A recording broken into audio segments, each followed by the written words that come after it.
İran'da ve birçok ülkede şu an füzeler, bombalar patlıyor. Bölge çok büyük bir savaşın içine girmiş durumda. Afganistan-Pakistan savaşı, Rusya-Ukrayna savaşı, Filistin işgali ve şimdi en son ABD ve İsrail'in İran'a yönelik gerçekleştirdiği saldırılar. Ve Hakkari, burası İran'a sıfır noktası. Sizin yanı başımızda, sınırın öte yanında çok büyük bir savaş cereyan ediyor. Ve bölge kanlı bir kaosun içinde resmen. Elbette ki bizler her platformda, her konuşmamızda İran'ın bölgedeki, ülkesindeki halklarına yönelik tutumunu, muhalefete yönelik saldırgan, baskıcı, katliamcı yöntemlerini her fırsatta eleştirdik. Burada sınırın sıfır noktasında Cöleberg'ten de bu eleştirimizi yineliyoruz. Uzunca bir zamandır İran'da yoksullar, işçiler, emekçiler, esnaflar, kadınlar en önde olmak üzere çok büyük bir direniş hareketi başlamış. Oradaki Kürt halkı kendi haklarını talep eden yıllara dayalı bir mücadelenin içinde. Roşilat halkının oradaki örgütlülüğü, varlığı, talepleri herkesçe biliniyor. Ama bunlara mevcut İran'daki Molla rejimi sert bir şekilde bastırmaya çalıştı muhalefeti ve binlerce insan katledildi. Bizler katledilen Jina Mahsa Aminaları unutmadık, unutmayacağız.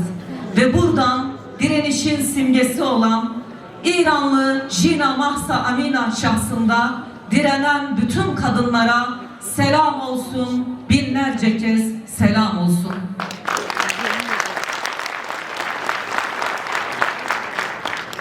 Bizim yine her fırsatta ifade ettiğimiz bir nokta daha var ki, İran'daki Molla rejimine karşı bu baskıcı rejimin alternatifi de emperyalist işgal değildir. Füzeler değildir. Öğrencilerin katledilmesi değildir. İran'da bir füze kız okulunun olduğu yere düştü.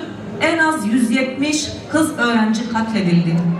50'nin üzerinde öğretmen yaşamını kaybetti. Bunlar sadece tespit edilebilenler. Ve biz halklar olarak hiçbir zaman alternatifimizi füzelerin gelip yaşam alanlarımızı bombalamasında görmedik. Ve bizler bir kez daha diyoruz ki İran'daki çözüm ne emperyalist güçlerin işgal politikaları ne de Molla rejiminin baskıcı, otoriter, totaliter politikalarıdır.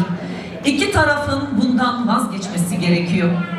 Hakkari'liler olarak siz yanı başında savaşın yaşandığı bölgede sınırın öte yanında akrabalarınız var. Komşularınız var, tanıdıklarınız var. Belki de şimdi onlarla haberleşme ve iletişim halindesiniz. Acaba canlarına ne oldu diye soruyorsunuz. Çok haklısınız. Sınır ticareti yapılıyor buradan. Ve bütün bunlar şu an durmuş durumda. Biz bir kez daha DEM Parti olarak mesajımızı İran'a sınırımızdan, sıfır noktasından bütün halklar adına vermek istiyoruz. Savaş derhal bitmeli. Ateşkes ilan edilmeli.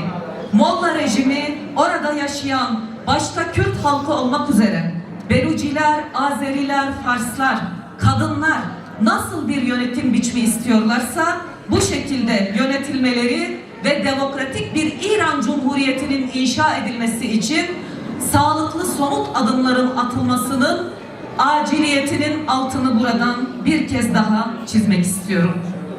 Evet değerli halklarımız, değerli arkadaşlar, izniniz olursa ben Türkiye'de devam eden süreçten bahsetmek istiyorum. Sizlerin de yakından takip ettiği üzere 27 Şubat Sayın Abdullah Öcalan'ın geçen seneki 27 Şubat'ta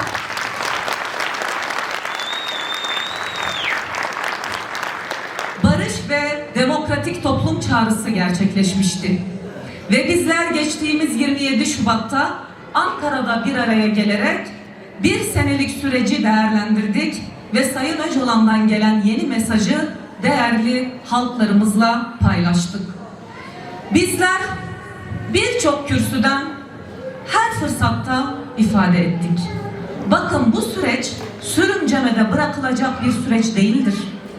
İran'da savaşın bu kadar kızıştığı bir yerde, saldırıların Irak'a, Lübnan'a, Yemen'e, bütün Körfez ülkelerine yayıldığı bir yerde elbette ki atılması gereken somut adımlar var ve artık Orta Doğu'daki bu gelişmeler, Kuzey Afrika'daki bu gelişmeler Türkiye'deki süreçte beklemememiz gerektiğini bize bir kez daha gösterdi.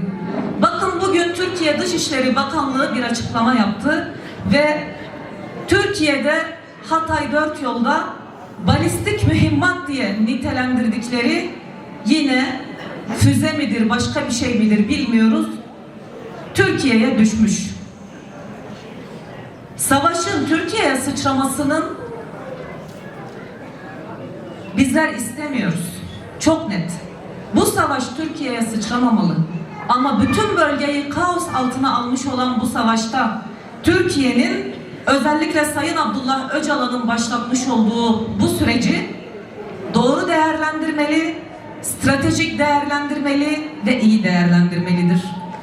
Tekrar ediyorum, sürünceme, zamana yayma dönemi artık bitmelidir.